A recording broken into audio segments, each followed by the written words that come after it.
I got this 13 Ram 3500, and driving down the road, I hear this kind of tick or clack noise. It's like clack, clack, clack, clack. And the cadence of the noise coincides with the speed of the truck.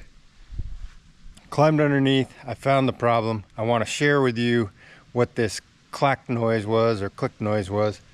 Let me show you what the noise is from. So if you get under here, the noise is coming from this U-joint here. If you can see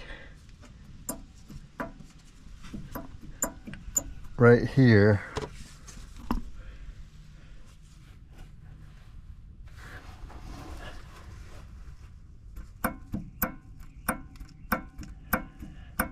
if you can see, all the needle bearings are gone and the casing is cracked there.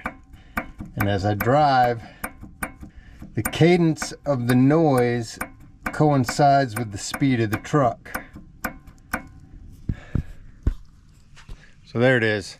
If you've got this kind of annoying ticking sound as you're driving down the road, check your front U-joints. They could be going out like mine is.